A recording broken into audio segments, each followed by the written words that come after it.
ആലപ്പുഴ കരുവാറ്റയിൽ മനുഷ്യ മനസാക്ഷിയെ ഞെട്ടിച്ച ഒരു കൊലപാതകം കഴിഞ്ഞ ദിവസം അരങ്ങേറി. മകളുടെ പ്രസവ സംബന്ധമായിട്ട് ശിവൻകുട്ടി എന്ന് പറഞ്ഞ അദ്ദേഹത്തിൻ്റെ ഭാര്യയും മകളും ഹോസ്പിറ്റലിലായിരിക്കുന്ന സമയത്ത് ശിവൻകുട്ടിയും ഒരു പക്ഷേ ഹോസ്പിറ്റലിൽ തന്നെ ആയിരിക്കണം. പക്ഷേ എപ്പോഴും ഹോസ്പിറ്റലിൽ നിന്ന് മടങ്ങി അദ്ദേഹം തൻ്റെ വാടക വീട്ടിൽ രാത്രി കിടന്നിറങ്ങുന്ന സമയത്താണ് ഒരു മോഷണ ശ്രമം ഉണ്ടാവുന്നതും അതേ തുടർന്ന് ആ മോഷണ സംഘം അയാളെ മർദ്ദിച്ച് കഴുത്തിൽ കുരുക്കിട്ട് കൊലപ്പെടുത്തി അവർ രക്ഷപ്പെട്ടത്. പിറ്റേ ദിവസം കാലത്ത് ആ വീട്ടിലെ ഒരു ബന്ധുവായൊരു കുട്ടി ഈ സംഭവം നാട്ടുകാരെ അറിയിക്കുന്നു. അങ്ങനെയാണ് നാട്ടുകാർ ഈ കാര്യങ്ങളൊക്കെ അറിയുന്നത്. നമ്മളൊരു കാര്യം ആലോചിക്കണം. ഈ പെൺകുട്ടി 13 വയസ്സാണ്, 8ാം ക്ലാസ്സിൽ പഠിക്കുന്ന ഈ പെൺകുട്ടി വളരെ മികച്ച രീതിയിലാണ് നാട്ടുകാരെ തെറ്റിദ്ധരിപ്പിക്കുന്നത്. അതായത് താൻ വീട്ടിലേക്ക് വന്ന് നോക്കുമ്പോൾ വീട് അടഞ്ഞു കിടക്കുന്നു, നാട്ടുകാർ വിളിച്ചു കൂട്ടുന്നു, നാട്ടുകാരുടെ സാമീപ്യത്തിലാണ് ഈ വീട് തുറന്ന് അകത്ത് കിടക്കുന്നത്. അകത്ത് കിടക്കുമ്പോൾ വയസ്സായിട്ടുള്ള ശിവൻകുട്ടി എന്ന് പറഞ്ഞ ആൾ നിലത്ത് മരിച്ചു കിടക്കുന്നു. പോലീസ് വരുന്നു, അതിൻ്റെ അന്വേഷണങ്ങളെല്ലാം പുരോഗമിക്കുന്നു. ഒടുവിൽ ഈ അന്വേഷണം ചെന്നെത്തുന്നത് ഈ പെൺകുട്ടിയിലാണ്. 13 വയസ്സ് മാത്രം പ്രായമുള്ള ഈ പെൺകുട്ടിയിൽ.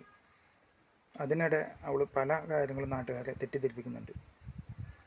ഈ ഇത്രയും വലിയ സീരിയസ് ആയിട്ടുള്ള സംഭവം നടക്കുമ്പോൾ പോലീസ് വ്യക്തമായി തെളിവ് ശേഖരിക്കുന്ന സമയത്ത് ഈ പെൺകുട്ടി സ്കൂളിലേക്ക് പരീക്ഷയുണ്ടെന്ന് പറഞ്ഞിട്ട് അവിടെ നിന്നും മുങ്ങുന്ന ഒരു അവസ്ഥ.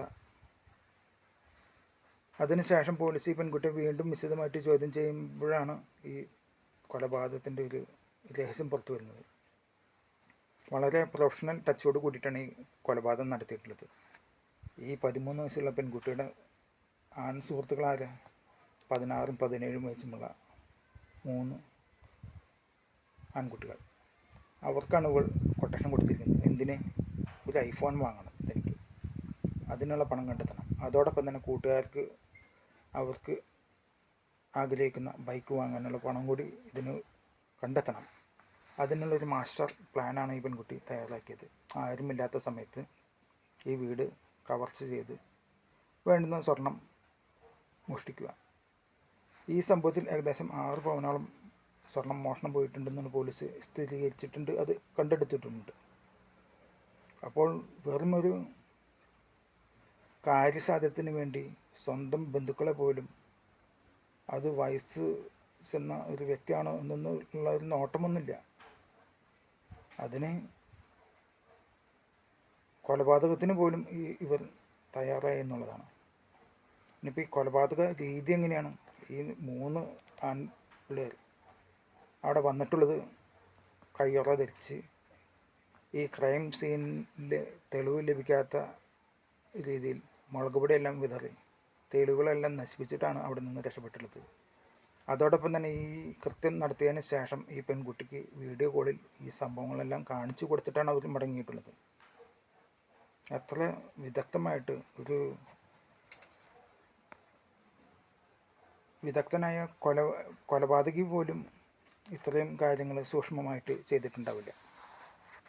എന്തു തന്നെയായാലും പോലീസിന് ഒരു ദിവസം കൊണ്ട് തന്നെ ഈ കൊലപാതകത്തിൻ്റെ ആ രീതിയിലേക്കും ആരൊക്കെയാണ് കൊലപാതകത്തിൽ ഉൾപ്പെട്ടതെന്നുള്ള കാര്യങ്ങളൊക്കെ മനസ്സിലാക്കാൻ സാധിച്ചു എന്നുള്ളത് ഒരു നിസ്സാരമായ കാര്യമല്ല. എന്തായാലും ഈ കൊലപാതകം നടത്തിയ വ്യക്തികളുടെ പ്രായം അത് കണക്കാക്കുമ്പോൾ അവരൊക്കെ പ്രായപൂർത്തിയാകാത്തവരാണ്.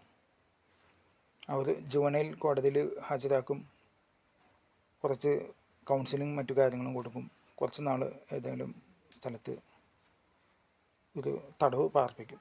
അവർക്ക് പ്രത്യേകിച്ച് കാര്യമായിട്ടുള്ള ശിക്ഷകളൊന്നുമില്ല. എന്താണെന്ന് വെച്ചാൽ അവർ പ്രായപൂർത്തിയാവാത്തവരാണ്. ഇത്തരം ഈ നിയമത്തിൻ്റെ പരിരക്ഷകൾ തന്നെയാണ് ഇത്തരം കൊലപാതക രീതിയിലേക്കും അതുപോലെ കുറ്റകൃത്യങ്ങളിലേക്കും ഈ കുട്ടികളെ കൊണ്ട് ചിന്തിക്കുന്നത്. അവർക്ക് മറ്റുള്ളവരേക്കാൾ, അതായത് വക്കീലന്മാരേക്കാൾ കൂടുതൽ ബുദ്ധിയോട് കൂടിയിട്ടാണ് അവർ ഓരോ കാര്യങ്ങളും ഗ്രഹിച്ചു വെച്ചിരിക്കുന്നത്.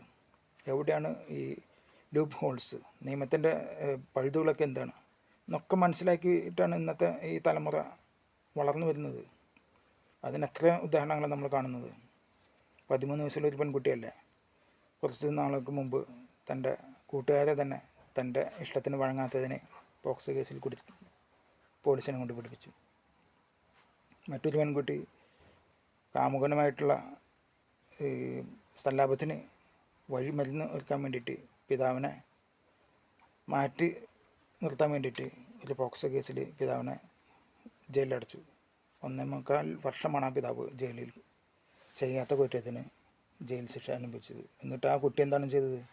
അവൾ കാമുകൻ്റെ കൂടെ ഇപ്പോൾ അന്തസ്സായിട്ട് ജീവിക്കുന്നു. അപ്പോൾ ഇന്നത്തെ കാലത്ത് കുട്ടികൾക്ക് എന്താണ് കുടുംബ ബന്ധങ്ങൾ, എന്താണ് മൂല്യങ്ങൾ, എന്താണ് സമൂഹത്തിനോടും അതുപോലെ തന്നെ കുടുംബത്തോടുമുള്ള പ്രതിബദ്ധത, ഇതൊന്നും ഇന്നത്തെ കാലത്തുള്ള കുട്ടികൾക്ക് അവർക്ക് ഒരു വിഷയമല്ല.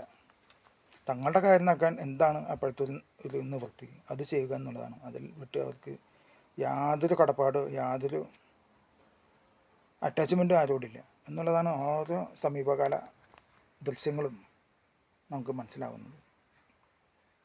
നിയമങ്ങളെല്ലാം പൊളിച്ചെഴുതേണ്ട സമയം കഴിഞ്ഞു. ഈ പണ്ടത്തെ ഒരു കഥ വെച്ചിട്ട് ഇന്നത്തെ കാലത്തെ കുട്ടികളെ നമുക്ക് അളക്കാൻ സാധിക്കില്ല. പണ്ട് കാലത്തൊക്കെ ശരിയാണ്, ഇപ്പോൾ നമ്മുടെ പ്രായത്തൊക്കെ ശരിയാണ്. 13 വയസ്സ് അല്ലെങ്കിൽ 15 വയസ്സ് എന്നൊക്കെ പറഞ്ഞിട്ടുണ്ടെങ്കിൽ കൗമാര പ്രായമാണ്. അതിനുള്ള ബുദ്ധിവികാസമേ അന്നത്തെ കാലഘട്ടത്തിൽ അന്നത്തെ കാലത്ത് ജീവിച്ചിരുന്ന ആൾക്കാർക്കുള്ളൂ. ഈ പറഞ്ഞ എന്നെ പോലെയുള്ള ആൾക്കാരൊക്കെ ജീവിച്ചിരുന്ന കാലത്ത് 15 വയസ്സിലൊരു കുട്ടികൾ ചെയ്യുന്നത് എന്താണ്? സ്കൂൾ വിട്ട് വന്നു കഴിഞ്ഞിട്ടുണ്ടെങ്കിൽ കൂടി വന്ന ഏതെങ്കിലും പറമ്പിൽ പോയി തുണിപ്പന്ത് കൊണ്ട് ഉള്ള പന്ത് കളി കളിക്കും. പെൺകുട്ടികളാണെങ്കിൽ വലിക്കളി മാസോ അല്ലെങ്കിൽ ഈ കുഴിത്തപ്പിയോ അല്ലെങ്കിൽ അതുപോലെയുള്ള പിത്തളയോ അതൊക്കെ കളിച്ച് ജീവിക്കും. അന്നത്തെ കാലത്ത് കുട്ടികളുടെ ആ മാനസിക വളർച്ച അത്രയേ ഉള്ളൂ.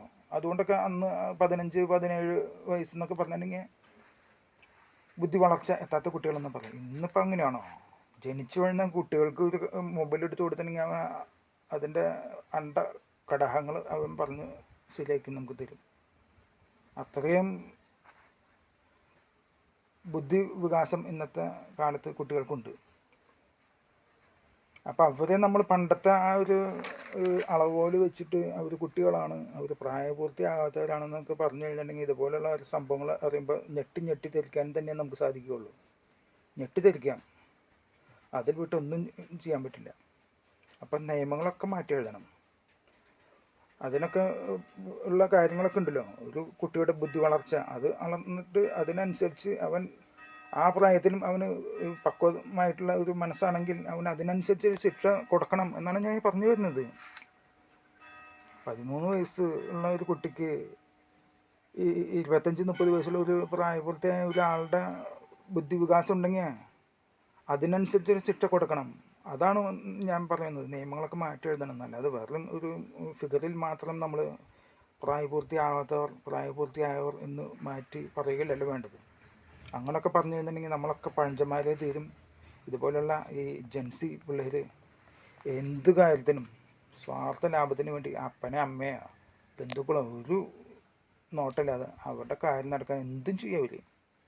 അവർക്കറിയാം ഈ നിയമത്തിൻ്റെ ആ പരിരക്ഷ എത്രമാത്രം ശിക്ഷിക്കും, എത്ര നാൾ ജയിലിൽ കിടക്കേണ്ടി വരും, അല്ലെങ്കിൽ എത്ര നാൾ ജുവനൈൽ ഹോമുകളിൽ കഴിയേണ്ടി വരും എന്നൊക്കെ അവർക്ക് നമ്മളെക്കാളും കൂടുതൽ, അതായത് ഒരു ജഡ്ജിയേക്കാൾ കൂടുതൽ കാര്യങ്ങൾ അവർക്കറിയാം. അതുകൊണ്ടൊക്കെയാണ് അവർ ഈ തരം ലൂപ്പ് ഹോൾസ് വെച്ച് അവർ ഈ കാര്യങ്ങളൊക്കെ ചെയ്യുന്നത്. ഇപ്പോൾ ഈ പെൺകുട്ടിയെ സംബന്ധിച്ച് ആ ആൺകുട്ടികളെ സംബന്ധിച്ച് അവർക്ക് എന്താണ്, അവർ പുഷ്പം പോലെ കാര്യമുള്ള ശിക്ഷയൊന്നും ഉണ്ടാവില്ല, അവരിങ്ങോട്ട് പോരും. ഇനിയിപ്പോൾ കൂടി വന്നാൽ അവർ ഇപ്പം നാട്ടുകാർ ചിലപ്പോൾ വിളിക്കുക, ഓ നീ ഒരു കൊലപാതകം ചെയ്ത ഒരു ആളാണല്ലോ എന്നൊക്കെ പറഞ്ഞ് കളിയൊക്കെ പോലെ അവർ പോയി പണി നോക്കട മക്കളെ എന്ന് പറഞ്ഞ് അവർ ആഷ് പുഷ് രീതിയിൽ ആൾക്കാരെ കളിയാക്കിക്കൊണ്ട് അവർ നടക്കും. അവർക്ക് നമ്മളുടെ പണ്ടത്തെ ആ കാലത്തുള്ള ആ മാനം അല്ലെങ്കിൽ അങ്ങനെയുള്ള കാര്യങ്ങളൊന്നും അവരെ സംബന്ധിച്ചൊന്നുമില്ല. എന്ത് മാനം, കാശുണ്ടെങ്കിൽ എല്ലാം കയ്യിലുണ്ട് എന്നുള്ള ഒരു ചിന്താഗതിയാണ് അവർക്കുള്ളത്. അല്ലാതെ മാനക്കേട് അല്ലെങ്കിൽ തൻ്റെ വീട്ടുകാർക്കുണ്ടാകുന്ന മാനഹാനി നാട്ടുകാർ തന്നെ എങ്ങനെ കരുതും എന്നുള്ള കാര്യങ്ങളൊന്നും അവർ ബോധേഡല്ല. അവർക്ക് സ്വന്തം മാതാപിതാക്കളോട് പോലും ഒരു അറ്റാച്ച്മെൻറ്റോ ഒരു കാര്യങ്ങളില്ല, പിന്നെയാണ് നാട്ടുകാരോട്. അതാണ്. അപ്പോൾ നമ്മൾ നിയമങ്ങളൊക്കെ മാറ്റി എഴുതണം. അതാണ് എനിക്ക് ഞാൻ വീണ്ടും വീണ്ടും ഈ കാര്യങ്ങൾ പറയുന്നത്. എത്രയോ സംഭവങ്ങളാണ് നമ്മൾ അറിയുന്നത്. വലിയ വിദഗ്ധരായ പ്രൊഫഷണൽ ആൾക്കാർ ചെയ്യുന്ന പല കുറ്റകൃത്യങ്ങളാണ് ഇന്നത്തെ ചെറുപ്രായത്തിൽ കുട്ടികൾ ചെയ്യുന്നത്. അപ്പോൾ ശിക്ഷ നമ്മൾ മാറ്റി എഴുതേണ്ട ഒരു സമയം കഴിഞ്ഞിട്ടുണ്ട്. അല്ലെങ്കിൽ ഇതുപോലെ 13, 15, 10 വയസ്സുള്ള കുട്ടികൾ ചെയ്യുന്ന ഓരോ കാര്യങ്ങളും ഞെട്ടി ഞെട്ടി ഞെട്ടി ഇരിക്കാൻ തന്നെ നമുക്ക് കഴിയുള്ളൂ.